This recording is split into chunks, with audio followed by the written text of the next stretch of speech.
മഴ തോരും മുൻപേ എന്ന സീരിയലിൽ ഉടൻ വരുവാൻ പോകുന്ന മറ്റൊരു അടിപൊളി എപ്പിസോഡിലേക്ക് എല്ലാ പ്രിയപ്പെട്ടവർക്കും ഒരിക്കൽ കൂടി സ്വാഗതം. അലീനയ്ക്ക് തന്റെ റബ്ബർ തോട്ടം കാട്ടിക്കൊടുക്കാൻ പോയതായിരുന്നു സ്റ്റാൻലി. 2 കുന്നുകളുടെ ചെരുവിലാണ് തോട്ടം സ്ഥിതി ചെയ്യുന്നത്. കുന്നുകളുടെ താഴ്വാരത്തിലൂടെ ഒരു റോഡ് തോട്ടത്തെ കീറി പിളർന്ന് കടന്നു പോകുന്നുണ്ട്. 2 കുന്നുകളുടെയും നടുവിലൂടെ ഒരു തോടൊഴുകുന്നു. തോടിനു മീതെ ചെറിയൊരു പാലം. കുന്നുകളുടെ ചെരുവിലൂടെ വളഞ്ഞും പുളഞ്ഞും പോകുന്ന റോഡിലൂടെ സ്റ്റാൻലി കാർ ഓടിച്ചു. തോട്ടത്തിന്റെ അതിരുകളും വിസ്തൃതിയും അലീനയ്ക്ക് കാട്ടിക്കൊടുത്തു. വനത്തിന്റെ ഉള്ളിൽ നിന്നും ഒഴുകി വരുന്ന ഒരു തോടാണിത്. ദേ നോക്കിയേ, സ്റ്റാൻലി പറയുകയാണ്. ആ ചെക്ക് ഡാം കണ്ടോ, അത് ഞാൻ കെട്ടിയതാണ്. അപ്പോൾ അലീന, തോടെന്ന് പറഞ്ഞാൽ അത് പൊതു സ്വത്തല്ലേ? അതെ. എന്നിട്ടും ചെക്ക് ഡാം ഉണ്ടാക്കിയപ്പോൾ ആരും തടഞ്ഞില്ലേ? സ്റ്റാൻലി ഒന്ന് ചിരിച്ചു. ഇവിടെ പണം കൊടുത്താ എന്താ നടക്കാത്തത്?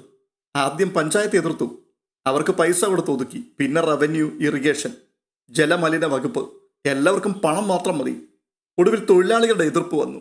അവരുടെ കണ്ണിൽ പൊടിയിടുവാൻ വേണ്ടി ഞാനൊരു കുടിവെള്ള പദ്ധതിയുമായി ഇതിനെ ബന്ധപ്പെടുത്തി. അപ്പോൾ ആർക്കും പരാതിയില്ല. തോട്ടം നനയ്ക്കാനുള്ള വെള്ളം സുലഭമായി കിട്ടും. കൊള്ളാം. കൈക്കൂലി കൊടുത്തും കള്ളത്തരം കാണിച്ച് നിർമ്മിച്ച ചെക്ക് ഡാമാണിത് അല്ലേ? വെറുതെ ഒഴുകി പോകുന്ന വെള്ളം. ഞാനൊരല്പം കെട്ടി നിർത്തുന്നു എന്ന് മാത്രം. പിന്നെയും കവിഞ്ഞൊഴുകുകയാണ്. ആർക്ക് നഷ്ടം? വേനൽക്കാലത്ത് ഇത് കവിഞ്ഞൊഴുകുമോ? ഇല്ലില്ല, വേനൽക്കാലത്ത് അങ്ങനെ കവിഞ്ഞൊഴുകില്ല. അപ്പോൾ കുറച്ചുപേർക്കെങ്കിലും അർഹതപ്പെട്ട വെള്ളം കിട്ടാതെ പോകും അല്ലേ? അത് ശരിയാ. പക്ഷേ ഏത് പദ്ധതി വന്നാലും കുറച്ചുപേർക്ക് ബുദ്ധിമുട്ടുണ്ടാവും. അണക്കെട്ട് വരുമ്പോഴും, വ്യവസായശാല തുടങ്ങുമ്പോഴും, റോഡിന് വീതി കൂട്ടുമ്പോഴും, റെയിൽപാത പണിയുമ്പോഴും എല്ലാം കുറച്ചുപേരെ അത് ബാധിക്കത്തില്ലേ? അതുപോലെ തന്നെ ഉള്ളൂ ഇതും. അതൊക്കെ ശരിയാണ്. പക്ഷെ അതെല്ലാം പൊതുജനങ്ങൾക്ക് ഉപകാരപ്പെടാൻ വേണ്ടിയല്ലേ? എന്നാൽ ഈ ചെക്ക് ഡാം കൊണ്ട് ആർക്കാ ലാഭം? ഒരേ ഒരാൾക്ക് മാത്രം. അപ്പോഴേക്കും സ്റ്റാൻലി റോഡരികത്തേക്ക് കാർ ചേർത്ത് നിർത്തിയിട്ട് അലീനയുടെ മുഖത്തേക്കൊന്ന് സൂക്ഷിച്ചു നോക്കി. എന്നിട്ട് ചോദിക്കുക, അല്ല, നീ കമ്മ്യൂണിസ്റ്റുകാരിയാണോ? ആരാ നിന്റെ നേതാവ്? പിണറായി വിജയനാണോ? മൂർച്ചയുള്ള പരിഹാസം അയാളുടെ സ്വരത്തിലുണ്ടായിരുന്നു. എൻ്റെ നേതാവ് യേശുവാണ്. ലോകത്തിലെ 1ാമത്തെ കമ്മ്യൂണിസ്റ്റുകാരനാണ് യേശു. അലീനയും വിട്ടുകൊടുത്തില്ല. സ്റ്റാൻലി പൊട്ടിച്ചിരിച്ചു. കൊള്ളാം, പാതിരിമാരും ബിഷപ്പുമാരും നിന്റെ ഈ അധിക പ്രസംഗം കേൾക്കാത്തത് നന്നായി. തുടർന്ന് സ്റ്റാൻലി ഡോർ തുറന്ന് പുറത്തേക്കിറങ്ങി. ബോണറ്റിന് മുൻപിലൂടെ റോഡ് കുറുകെ കടക്കുന്നതിനിടയിൽ അലീനയോട് ഇറങ്ങി വരുവാൻ അയാൾ ആംഗ്യം കാട്ടി. അലീന ഡോർ തുറന്ന് പുറത്തേക്കിറങ്ങി. കുന്നിന്റെ മധ്യഭാഗത്തെത്തിയിരുന്നു അവർ. റോഡിന്റെ വിളുമ്പിലെത്തിയതിനു ശേഷം സ്റ്റാൻലി ഒന്ന് നിന്നു. ഒരു സിഗരറ്റ് എടുത്ത് ചുണ്ടത്ത് വെച്ചു. എന്നിട്ട് അലീനയെ നോക്കി. അലീന അല്പം മാറി നിന്നു. സ്റ്റാൻലി സിഗരറ്റ് കൊളുത്തി വലിച്ചു. വേനൽക്കാലമായിരുന്നതിനാൽ റോഡിലും തോട്ടിലുമെല്ലാം റബ്ബറിന്റെ കരിയിലകൾ വീണ് മൂടിക്കിടക്കുകയാണ്. വൃക്ഷശിഖരങ്ങളിൽ നിന്നും ഇടയ്ക്കിടെ റബ്ബർ കായ പൊട്ടുന്ന ശബ്ദവും കേൾക്കുന്നുണ്ട്. തവിട്ട് നിറമാർന്ന ഭംഗിയുള്ള ഡിസൈനുകളിൽ കായകളും അതിൻ്റെ പുറന്തോടുകളും കാറിനു മീതെയും ബോണറ്റിലും പൊട്ടി വീണുകൊണ്ടേയിരുന്നു. സ്റ്റാൻലി 4-5 പുകയെടുത്തിട്ട് സിഗരറ്റ് കുറ്റി താഴെയിട്ട് ഷൂസ് ഇട്ട കാൽ കൊണ്ട് ചവിട്ടിക്കെടുത്തി. സ്റ്റാൻലി തൻ്റെ തോട്ടത്തിൻ്റെ ഭംഗിയും വിസ്തൃതിയും ചൂണ്ടിക്കാട്ടിക്കൊണ്ട് അലീനയോട് പറയുകയാണ്, ഒരു കാലത്ത് ആർക്കും വേണ്ടാതെ കിടന്ന സ്ഥലമായത്. ചെറിയ വിലയ്ക്ക് കിട്ടി എനിക്ക്. വെട്ടിത്തെളിച്ചെടുത്ത് പ്ലാന്റ് ചെയ്ത് ഈ രൂപത്തിലാക്കി. അങ്കിൾ ഒറ്റയ്ക്ക് ചെയ്തതല്ലല്ലോ, തൊഴിലാളികളെ കൊണ്ട് ചെയ്യിച്ചതല്ലേ? അവർക്ക് കൂലി കൊടുത്തു എന്നല്ലേ ഉള്ളൂ. അങ്കിളോ? ഓർക്കാപ്പുറത്ത് പിന്നിൽ നിന്നും ഒരടി കിട്ടിയതുപോലെ സ്റ്റാൻലി അവളുടെ നേർക്ക് വെട്ടിത്തിരിഞ്ഞു. എന്നിട്ട് ചോദിക്കുകയാണ്, ഇപ്പോഴും നീ എന്നെ അങ്കിളെന്നാണ് വിളിക്കുന്നത്? ഞാൻ എങ്ങനെ വിളിക്കണം, എന്തു വിളിക്കണമെന്നൊന്നും എന്നോട് പറഞ്ഞില്ലല്ലോ. മക്കൾ എങ്ങനെയാണ് സാധാരണ വിളിക്കാറ്? എൻ്റെ മക്കൾ എന്നെ പപ്പ എന്ന് വിളിക്കും. എനിക്കും അങ്ങനെ വിളിക്കാമോ? നീയും അങ്ങനെ തന്നെയല്ലേ എന്നെ വിളിക്കേണ്ടത്? അപ്പോൾ അലീന, നല്ലതുപോലെ ആലോചിച്ചിട്ട് പറഞ്ഞാൽ മതി. ഒരിക്കൽ വിളിച്ചാൽ പിന്നെ ഞാൻ അങ്ങനെ വിളിക്കൂ. ആരുടെ മുമ്പിൽ വെച്ചും ഏത് സ്ഥലത്ത് വെച്ചും. സ്റ്റാൻലി അല്പം വിഷമത്തിലായി. ഇതുവരെയും ആരോടും പറഞ്ഞിട്ടില്ല അലീന സ്വന്തം മകളാണെന്ന്. സ്റ്റാൻലിയുടെ മുഖഭാവം കണ്ടപ്പോൾ അലീനയ്ക്ക് കാര്യം പിടികിട്ടി. ഒരു ചെറിയ ചിരിയോടുകൂടി അവൾ ചോദിക്കുകയാണ്, വേണ്ട അല്ലേ? ആ ചോദ്യത്തിൻ്റെ മുനകൾ സ്റ്റാൻലിയുടെ ഹൃദയത്തിലേക്ക് കുത്തിത്തുളച്ചു കയറി. അയാൾ വർദ്ധിത വീര്യത്തോടുകൂടി പറയുകയാണ്, വേണം. ഇനി എന്നെ അങ്ങനെ വിളിക്കാവൂ, എല്ലായ്പ്പോഴും. അലീന സ്നേഹതാരല്യത്തോടെ അയാളെ നോക്കി. അവളുടെ കണ്ണിൽ നീർക്കണികകൾ ഉടഞ്ഞു. പപ്പ തന്നെ ഒന്ന് ചേർത്ത് പിടിച്ചിരുന്നുവെങ്കിൽ, തന്നെ ഒന്ന് തലോടിയിരുന്നുവെങ്കിൽ എന്നവൾ ആശിച്ചു.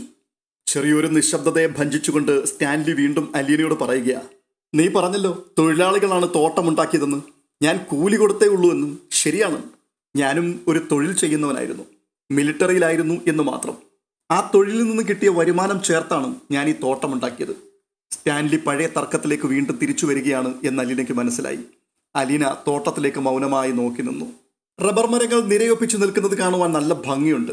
അതിനേക്കാൾ ഭംഗിയുണ്ട് കല്ലുകളിലും പാറകളിലും തട്ടി പാൽപ്പത പോലെ തോടൊഴുകി വരുന്നത് കാണാൻ. ആ ചെക്ക് ഡാം മാത്രം ഒരഭംഗിയായി അവൾക്ക് തോന്നി.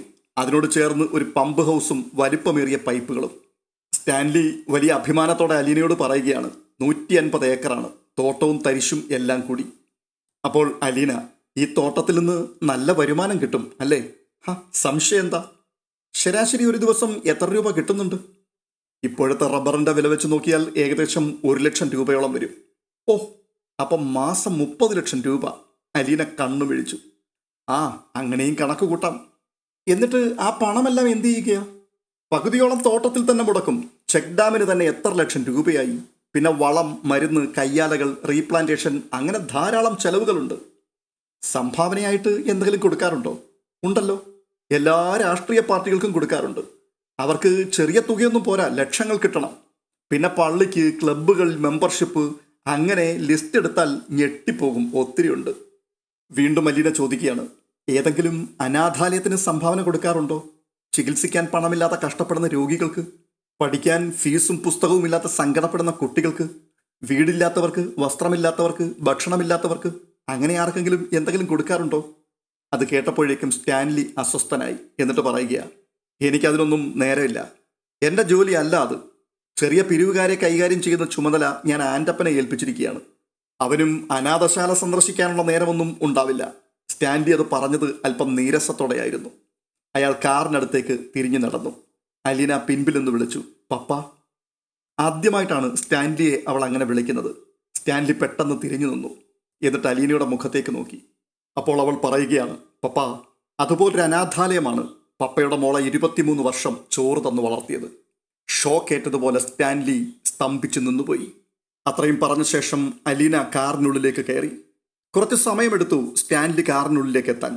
ഡോറടച്ച ശേഷം വെറുതെ അല്പനേരം ഇരുന്നു. പിന്നെ കാറ് സ്റ്റാർട്ട് ചെയ്ത് ഓടിച്ചു നീങ്ങി.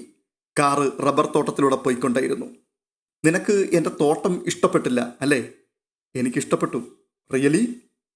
നല്ല തോട്ടം, ധാരാളം വരുമാനം. പക്ഷേ അത് ശരിക്കും പ്രയോജനപ്പെടണം.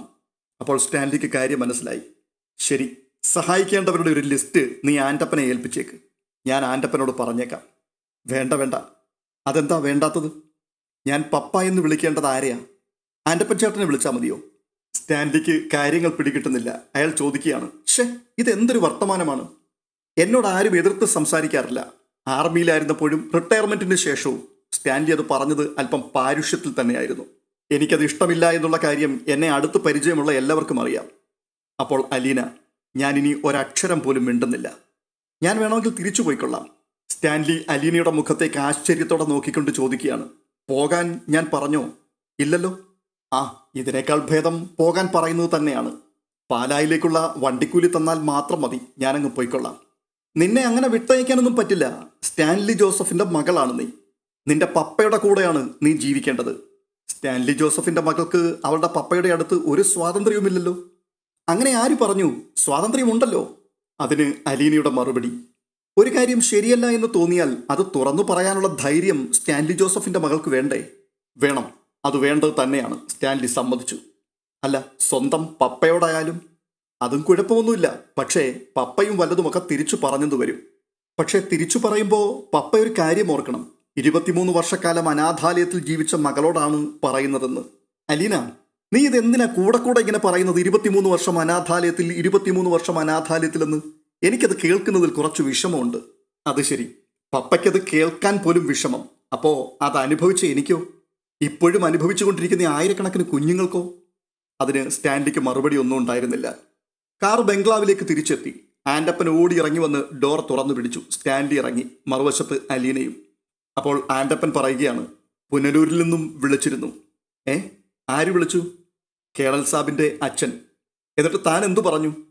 എസ്റ്റേറ്റ് കാണിക്കാൻ പോയിരിക്കുകയാണെന്ന്. എസ്റ്റേറ്റ് കാണിക്കാനോ? ആരെ? ഈ അലീന കുഞ്ഞിനെ. തന്നോട് ആര് പറഞ്ഞടോ അങ്ങനെ പറയാൻ? എസ്റ്റേറ്റിൽ പോയിരിക്കുകയാണെന്ന് പറഞ്ഞാൽ മാത്രം പോരായിരുന്നോ? എൻ്റെ വായിന്ന് അങ്ങനെ അങ്ങ് വീണുപോയി സാബ്. തൻ്റെ വായിന്ന് ഇപ്പോൾ വീഴേണ്ടത് 2 പല്ലാണ്. സോറി കേണൽ സാബ്. അപ്പച്ചൻ എന്തു പറഞ്ഞു വിളിച്ചിട്ട്? സാബ് വന്നാലുടനെ തിരിച്ചു വിളിക്കണമെന്ന്. പപ്പയുടെ മുഖം കോപകലുഷിതമാകുന്നത് അലീന ശ്രദ്ധിച്ചു. പപ്പ ചവിട്ടി കുതിച്ച് വീടിനുള്ളിലേക്ക് കയറിപ്പോയി. വല്ലാതെ ഭയപ്പെട്ട് നിൽക്കുന്ന ആൻ്റപ്പൻ്റെ മുഖത്ത് നോക്കി അലീന ഒരു കുസൃതി ചിരിയോടെ ചോദിക്കുകയാണ്, ആൻ്റപ്പൻ ചേട്ടൻ കുളം കലക്കിയോ? എന്തു പറയാനാ കുഞ്ഞെ, ഒരു കയ്യബദ്ധം പറ്റിപ്പോയി. ഇത് കയ്യബദ്ധമാണോ? വാക്കബദ്ധമല്ലേ? ഞാൻ ആരാണെന്നാ ആൻ്റപ്പൻ ചേട്ടൻ പറഞ്ഞത്? എനിക്കറിയാവുന്നതൊക്കെ പറഞ്ഞു. അനാഥാലയത്തിൽ വളർന്ന പെൺകുട്ടിയാണ്, പേര് അലീന എന്നാണ്, വീട്ടുവേലക്കാരിയായിരുന്നു എന്നൊക്കെ പറഞ്ഞു. അലീന ആൻ്റപ്പനെ അഭിനന്ദിച്ചുകൊണ്ട് പറയുകയാണ്. അതെന്തായാലും നന്നായി. വീടിനുള്ളിൽ സ്റ്റാൻലി ജോസഫ് പുനലൂരിലേക്ക് ഫോൺ ചെയ്ത് ഔതക്കുട്ടിച്ചായനുമായി സംസാരിക്കുകയായിരുന്നു. ഔതക്കുട്ടിച്ചായൻ ക്ഷുഭിതനാണ്. എന്നോടൊരു വാക്ക് ചോദിച്ചോ ലാലിച്ച, ആ പെണ്ണിനെ വിളിക്കാൻ പുറപ്പെടുന്നതിന് മുമ്പ്? നീ ചോദിച്ചോ? അപ്പച്ചനെ കാറയച്ചു വരുത്തി ഞാൻ കാര്യങ്ങളെല്ലാം പറഞ്ഞതല്ലേ? അപ്പച്ചൻ അതൊക്കെ മറന്നുപോയോ? അന്ന് ഞാൻ നിന്നോട് എന്താ പറഞ്ഞത്? അങ്ങനെ ഒരു മകൾ നിനക്ക് ഇല്ലെന്ന് കരുതിയേക്കാനല്ലേ? പിന്നെ നീ എന്തിനാണ് ഇപ്പോൾ ഇങ്ങനെ ഒരു മഠയതരത്തിന് ചാടി പുറപ്പെട്ടത്? അതാണ് ശരിയെന്ന് എനിക്ക് തോന്നി. എനിക്കിപ്പോൾ ആരോടും സമാധാനം ബോധിപ്പിക്കേണ്ട കാര്യമൊന്നുമില്ല അപ്പച്ച. കാര്യമില്ലെന്നോ? നിന്റെ അപ്പനായ എന്നോട് നീ സമാധാനം പറയണ്ടേ? നിന്റെ ഭാര്യയോടും മക്കളോടും പറയണ്ടേ? അവളുടെ കുടുംബക്കാരോട് പറയണ്ടേ? പള്ളിക്കാരോടും പട്ടക്കാരോടും പറയണ്ടേ? നിനക്ക് അടുപ്പവും ബന്ധവുമുള്ള എല്ലാവരോടും പറയണ്ടേ? അപ്പോൾ സ്റ്റാൻലി തീർത്തു പറയുകയാണ്. അപ്പച്ച, ഇതിന്റെ ഭവിഷ്യത്തുകളെല്ലാം സഹിക്കാൻ തയ്യാറായിട്ട് തന്നെയാണ് ഞാൻ ഇങ്ങനൊരു ഡിസിഷൻ എടുത്തത്. അപ്പോൾ ഔതക്കുട്ടിച്ചായൻ, അങ്ങനെ നീ മാത്രം അങ്ങ് സഹിച്ചാൽ മതിയോടാവേ? ഇതിന്റെ വരുംവരായികകൾ വേറെ എത്ര പേര് അനുഭവിക്കണം ലാലിച്ച? ഞാനിപ്പോ എന്നാ ചെയ്യണമെന്നാ അപ്പച്ചൻ ഈ പറഞ്ഞു വരുന്നത്? എടാ, ആ പെണ്ണ് നിന്റെ മകളാണെന്ന് നീ ഇതുവരെ ആരോടെങ്കിലും പറഞ്ഞിട്ടുണ്ടോ? ഇല്ല, ആരോടും പറഞ്ഞേക്കരുത്. ഇരു ചെവി അറിയാതെ നമുക്ക് ഇന്ന് തന്നെ ഈ വിഷയം അങ്ങ് ഒതുക്കി തീർത്തേക്കാം. ഒതുക്കി തീർത്തേക്കാമെന്നോ? എന്ന് വെച്ചാൽ? അതെല്ലാം ഞാൻ അങ്ങ് വന്നിട്ട് പറയാം. നാളെ രാവിലെ അല്ലെങ്കിൽ ഇന്ന് രാത്രിയിൽ നീ ഒരു വണ്ടി ഇങ്ങോട്ട് വിട്ടേക്ക്. ഞാൻ രാവിലെ തന്നെ അങ്ങ് എത്തിക്കൊള്ളാം. അപ്പോൾ സ്റ്റാൻലി ജോസഫ്, അവളെ പറഞ്ഞയക്കാനാണെങ്കിൽ പോകാൻ റെഡിയായിട്ട് നിൽക്കുകയാണ് അവൾ. എന്നെ അത്ര പിടിച്ചിട്ടില്ല അവൾക്ക്. ഈ വീടും ചുറ്റുപാടുകളും ഒന്നും ഇഷ്ടമല്ലാത്ത മട്ടാണ്. ഹ, പിന്നെ എന്താ ലാലിച്ച തടസ്സം? തടസ്സമൊന്നും ഇല്ലെന്നാ ഞാൻ പറഞ്ഞത്. അതിനുവേണ്ടി അപ്പച്ചൻ മെനക്കെട്ട് ഇവിടെ വരെ വരണ്ട. അപ്പോ നീ അവളെ പറഞ്ഞയക്കുമോ നാളെ? അപ്പച്ചാ, 23 വർഷം ഒരനാഥാലയത്തിൽ. മതി മതി, നീ വണ്ടി അയച്ചാലും ഇല്ലെങ്കിലും ശരി, ഞാൻ നാളെ രാവിലെ അവിടെ എത്തിയിരിക്കും. നിന്റെ ഒരു കാര്യത്തിനും ആ പാലാക്കാരി പെണ്ണിനെ കല്യാണം കഴിക്കുന്നതിനൊഴികെ എതിര് നിന്നിട്ടില്ലാത്തവനാണ് നിന്റെ അപ്പൻ. ഇനി അവളുടെ മകളുടെ കാര്യത്തിനും ഞാൻ അല്പം എതിര് നിൽക്കാൻ പോവാ. ഒന്നുകിൽ നീ എന്നെ ചവിട്ടി പുറത്താക്കണം, അല്ലെങ്കിൽ അവളെ. അപ്പച്ചൻ വിചാരിക്കുന്നത് പോലൊരു പെൺകുട്ടി അല്ല അലീന. ലാലിച്ച, കിട്ടേണ്ടത് കിട്ടിയാൽ പോകാത്ത ആരെങ്കിലും ഉണ്ടോടാ ഈ ലോകത്ത്? നീ ഫോൺ വെച്ചിട്ട് പോയി പണി വല്ലതും നോക്ക്. സ്റ്റാൻലി എന്തോ മറുപടി പറയാൻ ഭാവിക്കുമ്പോഴേക്കും മറുവശത്ത് ഫോൺ വെച്ച് കഴിഞ്ഞു. പിന്നെ റിസീവർ വെച്ചിട്ട് ചിന്താധീനനായി അയാൾ മുറിയിലൂടെ അങ്ങോട്ടും ഇങ്ങോട്ടും നടന്നു. അയാൾക്ക് അലീനയെ ഇപ്പോൾ തന്നെ ഒന്ന് കാണണമെന്ന് തോന്നി. സ്റ്റാൻലി വരാന്തയിലേക്ക് ചെന്നു. നായ്ക്കളുമൊത്ത് പുൽത്തകിടിയിൽ കളിക്കുകയാണ് അലീന. അവൾ ഫ്ലൈയിങ് ഡിസ്ക് എറിഞ്ഞു കൊടുക്കുന്നു. നായ്ക്കൾ മത്സരിച്ചോടി അത് കടിച്ചെടുത്ത് തിരികെ കൊണ്ടുവരുന്നു. ആൻ്റപ്പനായിരിക്കണം അവൾക്ക് ഫ്ലൈയിങ് ഡിസ്ക് എടുത്തു കൊടുത്തത്. സ്റ്റാൻലി അലീനയെ തന്നെ നോക്കിക്കൊണ്ട് തൂണിൽ ചാരി നിന്നു. അങ്ങനെ നോക്കി നിൽക്കെ മരിച്ചുപോയ അമ്മച്ചിയുടെ ചെറുപ്പം അയാൾക്ക് ഓർമ്മ വന്നു. അമ്മച്ചിയുടെ സവിശേഷതകളെല്ലാം തന്നെ അലീനയ്ക്കുമുണ്ടെന്ന് അയാൾക്ക് തോന്നി. നെറ്റിയും തലമുടിയും കണ്ണും മൂക്കും ചിരിയുമെല്ലാം അങ്ങനെ തന്നെ. അമ്മച്ചിയേക്കാൾ ബുദ്ധിമതിയുമാണ്. ശരിയല്ല എന്ന് തോന്നിയാൽ ആരെയും എതിർക്കാൻ ധൈര്യമുള്ളവളുമാണ് തൻ്റെ മകൾ. അമ്മച്ചിക്ക് അങ്ങനെ ഒരു ധൈര്യമില്ലായിരുന്നു. അപ്പച്ചൻ പറയുന്നത് തെറ്റായാലും ശരിയായാലും അമ്മച്ചി അതേപടി അനുസരിക്കുമായിരുന്നു. പക്ഷേ ഇവൾ അങ്ങനെയല്ല. തെറ്റെന്ന് കണ്ടാൽ റിട്ടയർഡ് കേണൽ സ്റ്റാൻലി ജോസഫിനെ പോലും ചോദ്യം ചെയ്ത് കളയും. അലീന എപ്പോഴോ മുഖമുയർത്തി നോക്കിയപ്പോൾ പപ്പ തന്നെ നോക്കി നിൽക്കുന്നതാണ് കണ്ടത്. അവളൊന്ന് ചൂളി. പെട്ടെന്ന് നായ്ക്കളുമായിട്ടുള്ള കളി നിർത്തി. ഉടൻ തന്നെ കളി തുടർന്നുകൊള്ളുവാനുള്ള ആംഗ്യം കൈകൊണ്ട് കാണിച്ചിട്ട് സ്റ്റാൻലി തിരികെ നടന്നു. തുടർന്ന് കാണുന്നത് പുനലൂരിൽ നിന്നും ഔതക്കുട്ടിച്ചായൻ ബംഗ്ലാവിലേക്ക് എത്തുന്ന കാഴ്ചയാണ്.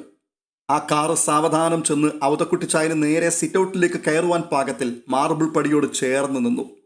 ഔതക്കുട്ടിച്ചായൻ ഡ്രൈവർ ബൈജുവിനെ നോക്കി. രാവിലെ പട്ടികളെയൊക്കെ അഴിച്ചു വിട്ടിരിക്കുകയാണോടാ? പേടിക്കണ്ട, ആൻ്റപ്പച്ചേട്ടൻ നോയിക്കോളും, ബൈജു ധൈര്യപ്പെടുത്തി. ഔതക്കുട്ടിച്ചായൻ ഡോർ തുറന്ന് പുറത്തേക്കിറങ്ങി. വാക്കിംഗ് സ്റ്റിക്ക് ഊന്നി സിറ്റൗട്ടിലേക്ക് കയറി ചെന്നു. അപ്പോഴേക്കും ആൻ്റപ്പൻ പുറത്തേക്ക് വന്നു കഴിഞ്ഞിരുന്നു. വന്നാട്ടെ, കേണൽ സാബ് ഇപ്പം അങ്ങോട്ട് പറഞ്ഞതേ ഉള്ളൂ, അപ്പച്ചൻ വരേണ്ട സമയം കഴിഞ്ഞുവെന്ന്. ഇത് പറഞ്ഞുകൊണ്ട് ആൻ്റപ്പൻ ഔതക്കുട്ടിച്ചായനെ സ്വീകരിച്ച് വീടിനുള്ളിലേക്ക് കൊണ്ടുപോയി. ഔതക്കുട്ടിച്ചായൻ സ്റ്റാൻലിയുടെ മുറിയിലേക്ക് എത്തിയപ്പോൾ ടീപ്പോയുടെ മുകളിൽ കുപ്പികൾ, ഗ്ലാസുകൾ, സോഡ, സെറ്റിയിൽ നായ്ക്കളോടൊപ്പം സ്റ്റാൻലി ജോസഫ്. ഔതക്കുട്ടിച്ചായൻ എളിക്ക് കൈകൂത്തി നിന്ന് ലേശം അമ്പരപ്പോടെ ചോദിക്കുകയാണ്, നീ രാവിലെ തന്നെ അങ്ങ് തുടങ്ങിയോടാ? അപ്പച്ചൻ്റെ വരവ് പ്രമാണിച്ച് ഞാൻ എല്ലാം ഒന്ന് ഒരുക്കി വെച്ചു എന്ന് മാത്രമേ ഉള്ളൂ. എനിക്ക് നിന്റെ സൽക്കാരമൊന്നും വേണ്ട, ഉടനെ തിരിച്ചു പോകേണ്ടതാ. ഉച്ച കഴിഞ്ഞ് പുനലൂരി എന്നിട്ട് വേറെ പരിപാടിയുണ്ട് എനിക്ക്. ഓ, വേണ്ടെങ്കിൽ വേണ്ട, എന്തായാലും ഇവിടെ വന്നിരിക്കെ. ഔതക്കുട്ടിച്ചായൻ നീരസം ഭാവിച്ച് സ്റ്റാൻലിക്കെതിരെയുള്ള കസേരയിൽ വന്നിരുന്നു. സ്റ്റാൻലി കുപ്പിയെടുത്ത് 2 ഗ്ലാസുകളിലേക്ക് മദ്യം പകർന്നു. എടാ, എനിക്ക് വേണ്ടെന്ന് ഞാൻ പറഞ്ഞില്ലേ? ഒരു സ്മോള്. ഇവിടെ കിട്ടുന്ന സാധനം അല്ല, എൻ്റെ ഒരു ഫ്രണ്ട് ഫിലിപ്പീൻസിൽ നിന്ന് കൊണ്ടുവന്നതാ. ഷെടാ, വേണ്ടെന്ന് പറഞ്ഞാൽ നിനക്ക് മനസ്സിലാകത്തില്ലേ ലാലിച്ച. അപ്പച്ചാ, ഇത് ഹെന്നസിയാ, ഫ്രഞ്ച് കോണ്യാക്ക്. എപ്പോഴും കിട്ടത്തില്ല. ഞാനിത് ഒറ്റ ദിവസം കൊണ്ട് അങ്ങ് തീർക്കും. അവതക്കുട്ടിച്ചായൻ മകന്റെ മുഖത്തേക്കും ഗ്ലാസ്സിലേക്കും മാറി മാറി നോക്കി. വെള്ളമൊഴിക്കാതെ എങ്ങനെയാ ലാലിച്ച ഇത് കഴിക്കുന്നത്? സ്റ്റാൻലി ചെറു ചിരിയോടെ അല്പം സോഡയും വെള്ളവും ഗ്ലാസ്സിലെ മധ്യത്തിലേക്ക് ചേർത്തു. അവതക്കുട്ടിച്ചായൻ അതെടുത്ത് ഒറ്റ വലിക്ക് മോന്തി. അത് കണ്ടുകൊണ്ട് സ്റ്റാൻലി പറയുകയാണ്, രുചിച്ചു കഴിക്കേണ്ട സാധനമാ. അപ്പച്ചൻ അതെടുത്ത് വെട്ടി വിഴുങ്ങും പോലെ ഒറ്റ പിടുത്തം പിടിച്ചാ അതിന്റെ സുഖം കിട്ടത്തില്ല. എടാ, എല്ലാം ഒന്നല്ലയോ ലാലിച്ച. വയറ്റിൽ ചെന്ന് കഴിഞ്ഞാലേ സുഖം കിട്ടത്തുള്ളൂ. വായിക്ക് രുചി കിട്ടാനാണെങ്കിൽ തേൻ മേടിച്ചു കുടിച്ചാ പോരേടാ. ആൽബർട്ടും റോബർട്ടും ഒക്കെ അപ്പച്ചനെ ഇപ്പോഴും സൽക്കരിക്കാറുണ്ടോ? ഓ, വല്ലപ്പോഴും ഒരു തുള്ളി മേടിച്ച് തന്നെങ്കിലായി. നിന്റെ അടുത്ത് വരുമ്പോഴേ ഉള്ളു ലാലിച്ച മനസ്സ് തെളിഞ്ഞു വല്ലതും കഴിക്കാൻ പറ്റുന്നത്. ആ, എന്തായാലും നീ അവളെ ഇങ്ങ് വിളിക്ക്, കാണട്ടെ ഞാനൊന്ന്. അങ്ങനെ വിളിച്ചാൽ അവൾ വരില്ല അപ്പച്ച. മദ്യപാനവും പുകവലിയും നടക്കുന്ന മുറിയിലേക്ക് അവൾ കാലെടുത്ത് വെക്കില്ല. ആഹാ, അത്രയ്ക്ക് അഹങ്കാരിയാണോ അവൾ? നമ്മളാരും വിചാരിക്കുന്നത് പോലെ ഒന്നും അല്ല അവള്. ലാലിച്ച, ഇതിപ്പോ അവൾ ആരാണെന്നോ എന്താണോ എന്നൊന്നും ആരും അറിഞ്ഞിട്ടില്ല. നീ അവളെ എൻ്റെ കൂടെ പുനലൂർക്ക് വിട്ടേരെ. അവിടെ ആകുമ്പോൾ ചോദിക്കുന്നവരോട് നമുക്ക് എന്തെങ്കിലും ഒരു ബന്ധം പറയാം. ചിന്നമ്മയുടെ അനിയത്തിയുടെ മോളാണെന്നോ എൻ്റെ ഇളയ പെങ്ങടെ കൊച്ചുമോളാണെന്നോ അങ്ങനെ എന്തെങ്കിലും പറഞ്ഞ് തൽക്കാലം തടി തപ്പാം. എന്നിട്ട് പതുക്കെ അവിടെ നിന്ന് അങ്ങ് നാട് കടത്താം.